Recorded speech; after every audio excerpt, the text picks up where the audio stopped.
నాలుగో బడ్జెట్ వచ్చేసరికి వడ్డీ లేని రుణాలు అనే మాటను మాత్రం కంఫర్టబుల్గా మాయం చేసేసారు. మేనిఫెస్టోలో 1,00,000 కోట్ల వడ్డీ లేని రుణం, మొదటి బడ్జెట్లో 1,00,000 కోట్ల వడ్డీ లేని రుణం, రెండో బడ్జెట్లో 1,00,000 కోట్ల వడ్డీ లేని రుణం, మూడో బడ్జెట్కి వచ్చేసరికి 1,00,000 కోట్ల రుణం. వడ్డీని కంఫర్టబుల్గా మాయం చేసింది అధ్యక్ష. మీరు ఇస్తున్నది ఏంటి? నాడు బీఆర్ఎస్ ప్రభుత్వం ఏదైతే 5 లక్షల రూపాయలకు వడ్డీ లేని రుణం పథకం ప్రవేశపెట్టిందో దాన్ని మాత్రమే మీరు కొనసాగిస్తున్నారు తప్ప మీరెక్కడా కూడా మొత్తం అప్పుకు వడ్డీ లేని రుణాన్ని అందించడం లేదు. ఒక మహిళ ఒక సంఘం 20 లక్షలు తీసుకుంటే 5 లక్షలకే వడ్డీ లేని రుణం వస్తుంది. మిగతా 15 లక్షల రూపాయలకు ఆ సంఘాలే వడ్డీ కట్టుకుంటున్నటువంటి మాట వాస్తవం. ఒకవేళ మీకు నిజాయితీ ఉంటే, మీకు చిత్తశుద్ధి ఉంటే, మీరు అమలు చేసి ఉంటే ఆ 20 లక్షల రూపాయలకు వడ్డీ లేని రుణం ఇస్తున్న జీవో బయట పెట్టండి, ఆ జీవో ఏదో చూపియండి. లేదంటే ఈ సభను తప్పుదో పట్టించినందుకు, యావత్ మహిళా లోకాన్ని తప్పుదో పట్టించినందుకు బహిరంగంగా క్షమాపణ చెప్పాలని రాష్ట్రంలోని మహిళల పక్షాన నేను డిమాండ్ చేస్తా ఉన్నా అధ్యక్ష. గిన్ని జూటాలు, గిన్ని జిమ్మిక్కుల అధ్యక్ష. ఏంది అధ్యక్ష? ఇవన్నీ బడ్జెట్ బుక్కులో చెప్పినాయి అధ్యక్ష, నేనేమి వేరే మాట్లాడుతున్నాను అధ్యక్ష. అదేవిధంగా ఇరిగేషన్ అధ్యక్ష, ఇరిగేషన్ విషయంలో అధ్యక్ష మొదటి బడ్జెట్ ప్రసంగం 62వ పేజీ అధ్యక్ష. ఇది ఫస్ట్ బుక్ అధ్యక్ష, 62వ పేజ్.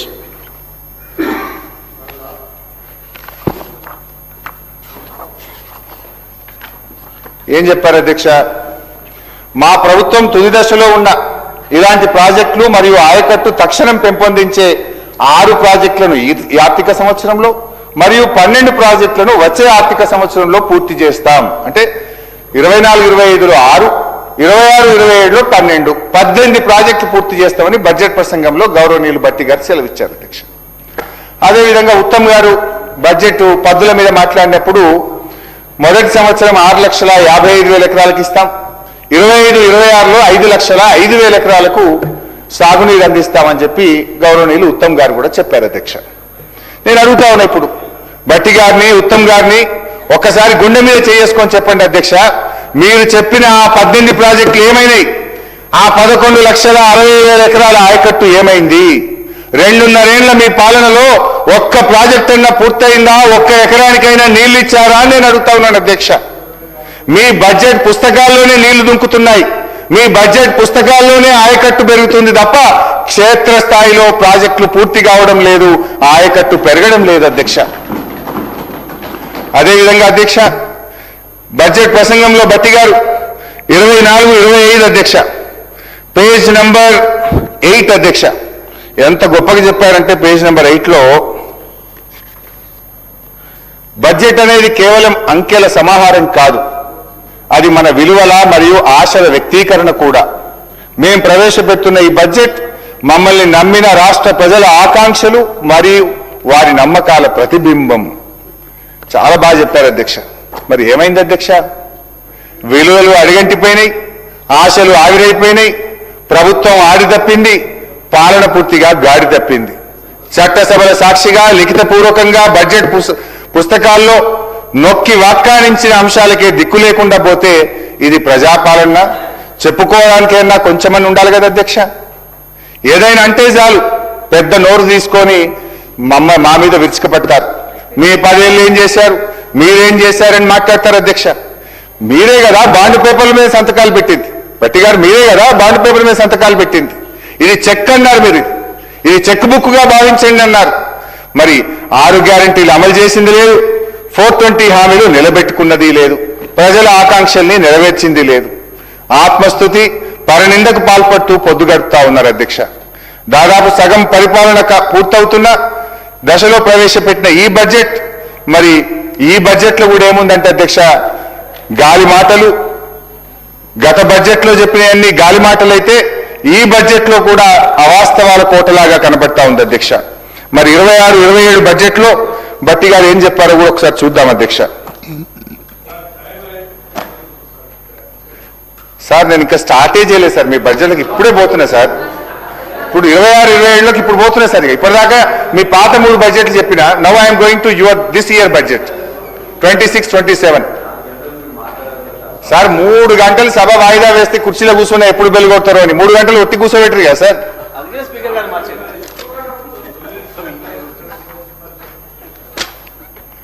బట్టి గారు మీరు ఇక్కడ ఉన్నప్పుడు ఎంత మంచిగా ఉంటారు సార్, గట్ట బొంగనే మారిపోయింది మొత్తం. ఇక్కడ ఉన్నప్పుడు మంచిగా ఉంటారు సార్ మీరు. అధ్యక్ష, ఈ కొత్త బడ్జెట్లో 26-27 బడ్జెట్లో పోయే ముందు అధ్యక్ష, బట్టి గారు ఒక మాట అన్నారు అధ్యక్ష, కొద్దిగా వినాలి బట్టి గారు.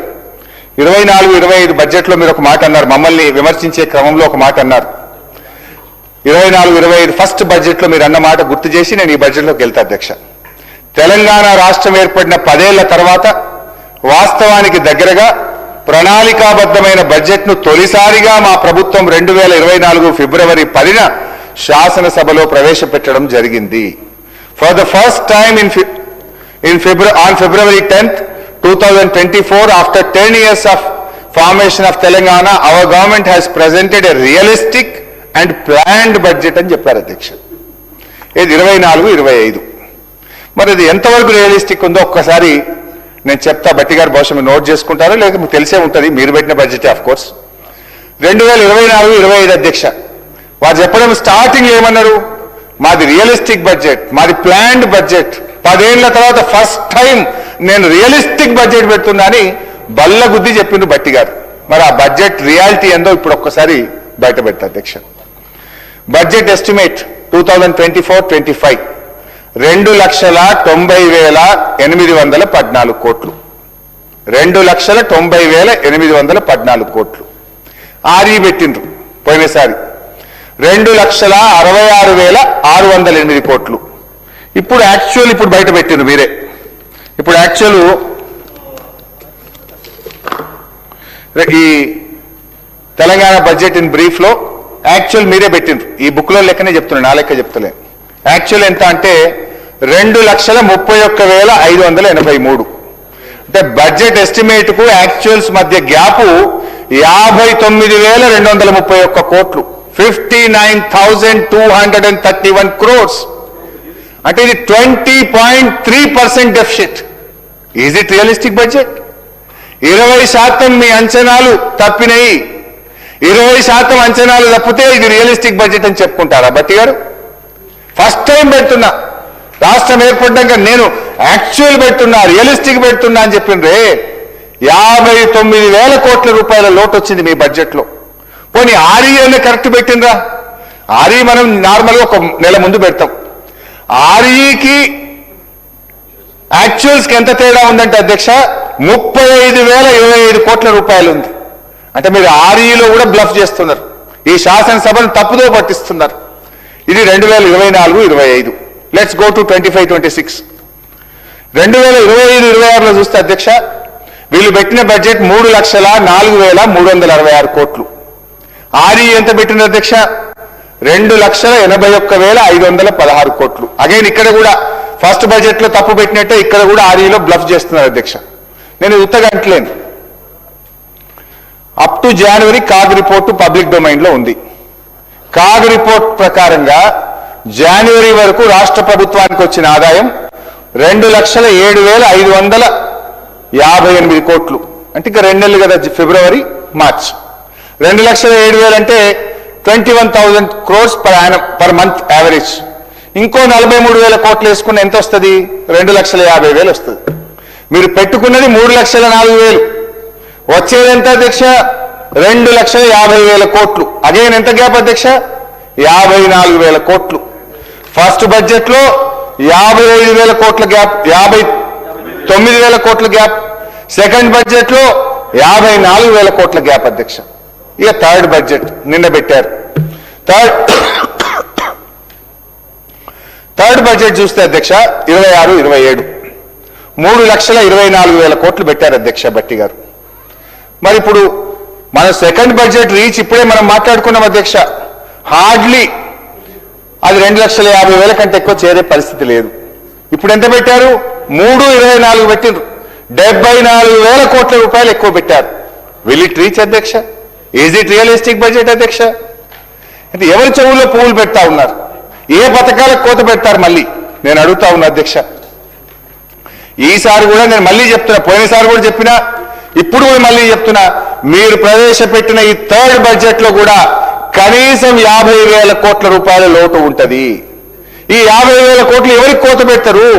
ఎస్సీలకా, మైనార్టీలకా, బీసీలకా, మళ్ళీ రాజీవ్ యువ వికాసానికా, మళ్ళీ ఇందిరమ్మ ఆత్మీయ భరోసాకా, దేనికి కోత పెట్టారు అని నేను అడుగుతా ఉన్నా అధ్యక్ష.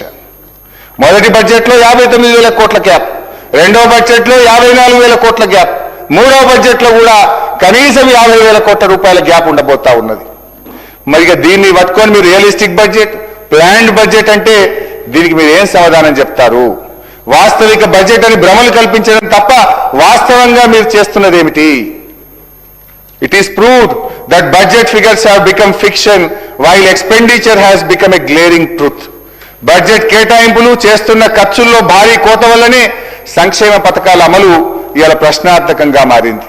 అందుకే రైతు భరోసాలో కోతలు, పంటల బోనస్లో కోతలు, రుణమాఫీలో కోతలు, ఇందిరమ్మ ఆత్మీయ భరోసాలో కోతలు, రాజీవ్ యువ వికాసంలో కోతలు, కళ్యాణ లక్ష్మిలో కోతలు. కోతలు మాత్రమే కాదు అధ్యక్ష, అనేక పథకాలు కూడా బంద్ అవుతా ఉన్నాయి. న్యూట్రిషన్ కిట్ బంధు, దళిత బంధు, బీసీ బంధు, గొర్రెల పంపిణీ బంధు, చేప పిల్లల పంపిణీ బంధు, బతుకమ్మ చీరలు బంధు, ఇట్లా అనేక రకాల పథకాలు కూడా బంధు పెడతా ఉన్నారు అధ్యక్ష. ఇటు కోతలు బంధులు తప్ప ఏమైతుంది అధ్యక్ష అని నేను అడుగుతా ఉన్నా అధ్యక్ష. ఇకపోతే భట్టి గారు తన బడ్జెట్ ప్రసంగంలో జిఎస్డిపి గ్రోత్ గురించి చాలా గొప్పగా చెప్పారు అధ్యక్ష. ఏమన్నారంటే తన బడ్జెట్ ప్రసంగంలో ఇక్కడ కూడా అంకెలతో మభ్యపెట్టే ప్రయత్నం చేసినారు, గ్రోత్ సాధించినట్టు గొప్పలు చెప్పుకునేటువంటి ప్రయత్నం చేసినారు. కానీ వాస్తవానికి జిఎస్డిపి తలసరి ఆదాయం విషయంలో రాష్ట్రం వృద్ధి సాధించలేదు, రాష్ట్ర యొక్క వృద్ధి మీ పాలనలో పడిపోయింది. నేను నోటి మాటలతో చెప్పట్లేదు, with data, with figures, with books I have come here. అధ్యక్ష, తలసరి ఆదాయం అధ్యక్ష, 9 ఏళ్ల బీఆర్ఎస్ పాలనలో తలసరి ఆదాయం యొక్క వృద్ధి రేటు 14%. 2024-25 కాంగ్రెస్ పాలనలో తలసరి ఆదాయం వృద్ధి రేటు 10.6%. 2025-26 కాంగ్రెస్ రెండవ సంవత్సరం పాలనలో తలసరి ఆదాయం వృద్ధి రేటు 10.2%. మరి కాంగ్రెస్ పాలనలో తలసరి ఆదాయ వృద్ధి రేటు పడిపోయిందా, పెరిగిందా? నాటి బీఆర్ఎస్ పాలనలో 14% ఉంటే మొదటి సంవత్సరం 10.6, కాంగ్రెస్ పాలనలోని రెండవ సంవత్సరం 10.2% పడిపోయింది అధ్యక్ష. ఒకవైపేమో year on year growth rate పడిపోతూ ఉంటే మా ముఖ్యమంత్రి గారైతే రైజింగ్ అంటాడు.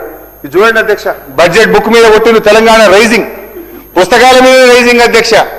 ప్రజల జీవితాల్లో, బతుకు తెరువుల్లో తలసరి ఆదాయంలో రైజింగ్ లేదు అధ్యక్ష. అధ్యక్ష, is it rising or falling? Bhatti గారే చెప్పాలి అధ్యక్ష. ఎందుకంటే అధ్యక్ష, in reality it is falling. BRS పాలనతో కంపేర్ చేసినప్పుడు in reality it is falling. అదేవిధంగా జిఎస్డిపి గ్రోత్ రేట్, జిఎస్డిపిలో అధ్యక్ష 9 ఏళ్ల బీఆర్ఎస్ పాలనలో రాష్ట్రం యొక్క జిఎస్డిపి 12% పెరిగింది అధ్యక్ష. మరి 24-25లో చూస్తే 10.6%. కాంగ్రెస్ పాలన రెండవ సంవత్సరంలో 26-27లో చూస్తే 10.7% అధ్యక్ష. ఈ లెక్కలు చూస్తే గ్రోత్ రేట్ పెరిగిందా, పడిపోయిందా? దయచేసి చెప్పండి. అదేవిధంగా అధ్యక్ష, సరే దాన్ని కూడా మీరు గొప్పగా చెప్పుకునే ప్రయత్నం చేసిండ్రు. ఇన్ఫాక్ట్ మీ స్పీచ్లో 10.7% పెరిగింది అంటున్నారు.